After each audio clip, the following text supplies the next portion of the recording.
hello to all my friends, family, and colleagues, and people that will be helped and healed by this simple message that I am giving you. Everyone who doesn't know, I am Marsha.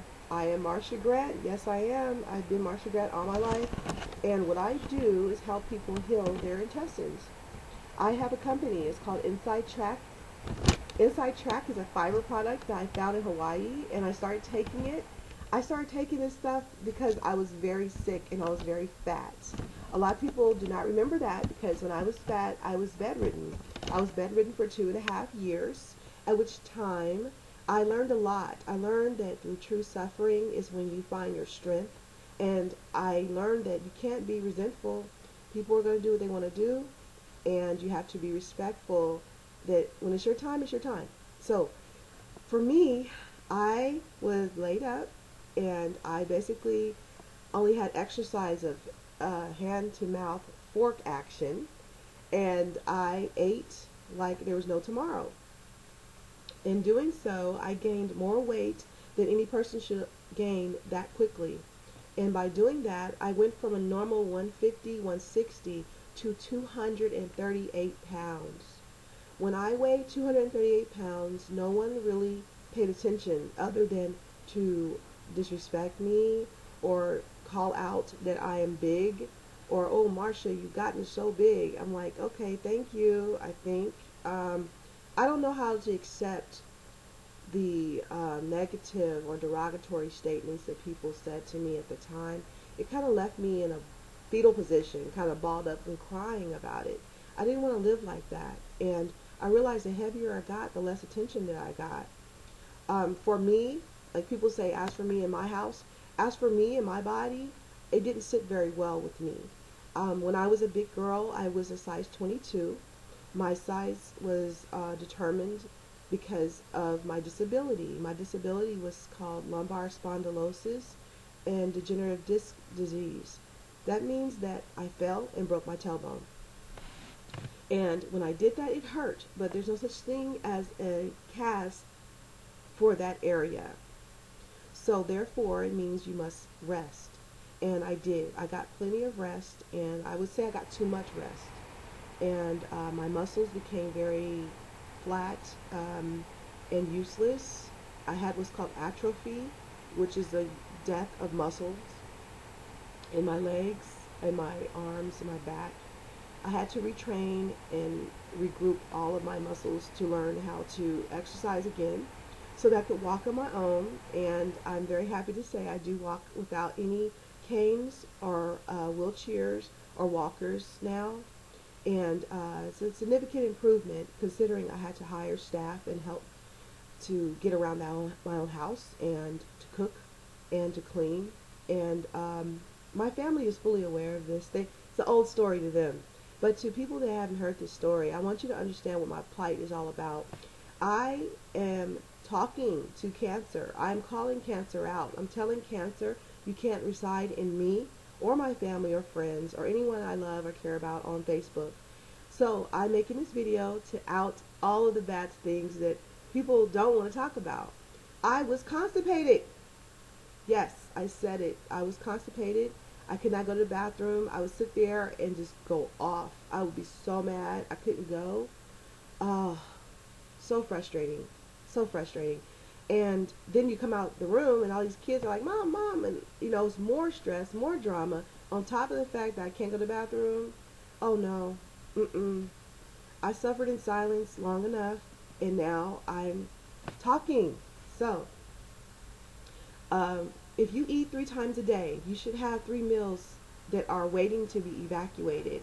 If you don't evacuate those meals, they sit up, they collect just like traffic, and one way or another, they're going to come through.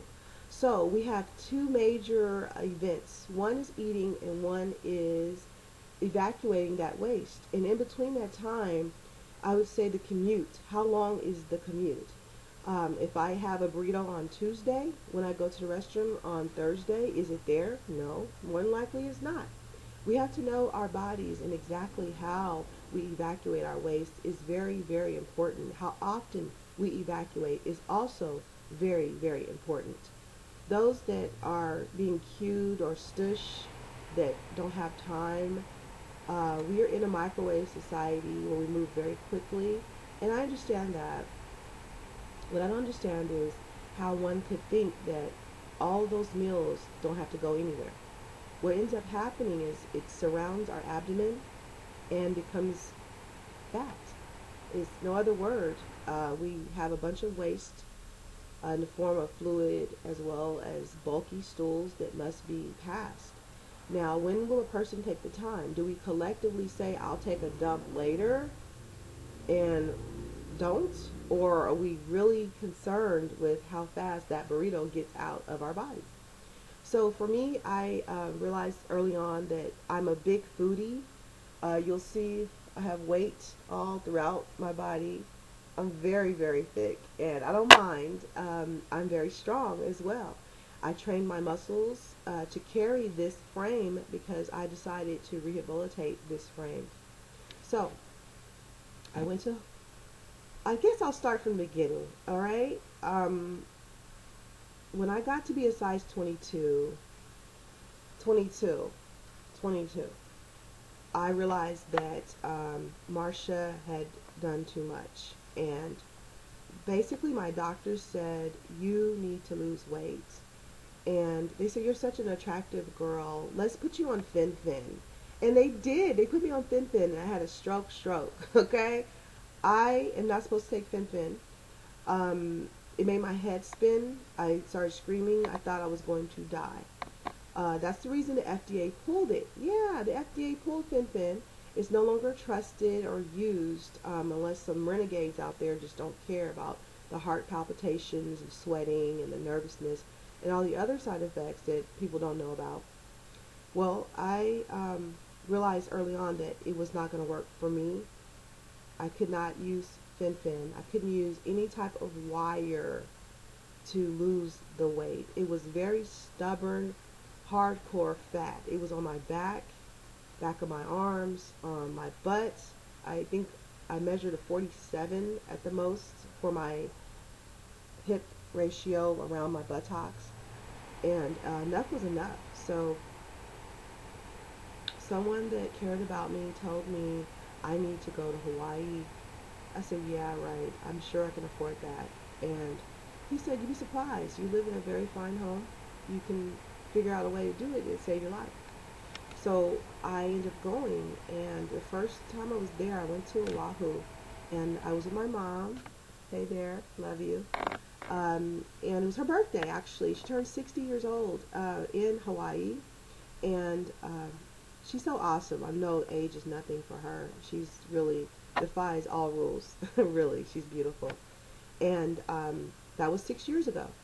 I was 238 pounds, and suicidal, maybe. I was very unhappy, had no close friends that cared enough to know how much I was suffering. And I always feel like because I stepped out on faith, that God, He healed me because I stepped out on faith. And I believed Him. I believed that the Lord would heal me.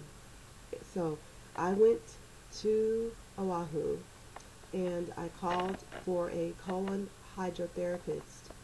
And when I did that, the hydrotherapist at his center, he gave me this product. The wellness center had a product called psyllium husk. I had never heard of it. As a black woman, I'm sure they hid it from me. I don't care what you think, but they do hide everything that's good for us in books or in high-level literature that we would never reach for. That's why I am an avid reader. But anyway, when I found this product, I was desperate, okay? I would have done anything to get this weight off of me, as long as it was within legal parameters. Nothing illegal. So I took this product. The first week, I lost 14 pounds. I was dumbfounded. I thought that everything I had ever touched was a scam until this. And I was very sure that if I stepped on it with all the faith I have, I would be fine. So I walked out on faith, started taking the product every day. I was serious, morning, noon, and night. I was severely obese. I took it morning, noon, and night. I worked out for 6 months straight. I had 76 treatments of working out for 1 hour for 6 months. And my body transformed from a size 22 down to a 6. I was 146 pounds, size 6, and I was getting attention again. I was getting lower blood pressure. I got lower triglycerides, lower cholesterol. My skin got smooth and clear. Body odor decreased. Not saying I was stinking, but our normal body pH balance is thrown off with processed foods. With all the chemicals they throw into our foods and drinks, our pH balance gets ruined. So therefore, unless you're eating 100% natural, you're going to have more odor than a person that doesn't. That does. If you eat naturally, you'll find that most of the beautiful foods you're eating will have you beautiful inside and out, more so than processed food that is thrown out of a window on a corner and some strangers making it that could have tuberculosis, hepatitis, and another, all kind of foodborne allergies and illnesses are right there in the McDonald's, in the KFC, in the Carl's Jr.'s. There's so many places that feed us. And I can look at a person and say, ooh, she can't make me no food. But when you're in a drive-through, you're sitting in the car starving, I'm hungry, I'm hungry. You don't care if little Ricky is scratching his butt, if someone just picked their nose. Those are the reasons that we get sick. When a simple act of just making some normal food turns into a germ fest. Okay? You gotta get past the germs, one, and then two, past the environment the food is made in. So try to cook at home as much as possible. I'm just going to say it like that. Cook at home if you can. So I don't want to get lost on my story because it's very, very deep. The body odor decreases. You don't have to spray bathroom spray. You don't have to burn a piece of tissue. You don't have to do anything. Just go to the bathroom. And when I'm saying go to the bathroom, I mean go to the bathroom. Drop. You sit down, everything comes out. It's not diarrhea, because what that would be is a projectile evacuation that could cause you to be dehydrated. No, no, no. With inside tract, when you go to the restroom, it's when you're ready to go. It's when you say it's time for me to have this movement. When you go, you sit, done. It's not going to make you run to the bathroom. I have people that work for the state, the federal government, the county, police officers, doctors. No one can afford to be on the clock and have to leave their position and post and go to the bathroom. So I take mine first thing in the morning, and I take it at night. I take it until I get to the size I want to be. Then I taper it off. My stomach is flat as a board. I love my body. I'm very blessed to have a flat abdomen that women would kill for, because I have 4 children, and it's more about my health than it is about how fit and flat my stomach is. Okay? People get it mixed up. They think that this is all about looks. No, no, no, no. The inside of my body is what I am trying to make look good. If the inside of my body looks good, the exterior is going to take care of itself. So I can only do that by drinking plenty of water. Yeah, I said it. Water. Water. You could just throw up water. Throw up a W for water. Throw up a W for water.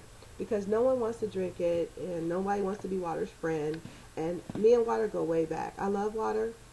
I'm from Texas. I don't know if you guys know that, but in Texas it gets very, very hot. And my father, rest in peace, he would always drink lots and lots of cold ice water.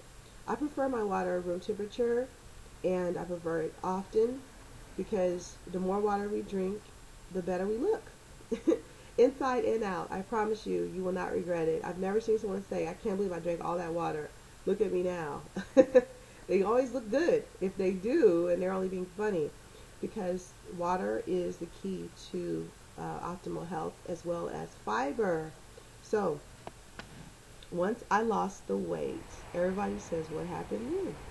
Well, I'll tell you on the next video, because this one is about to time out. Thank you so much.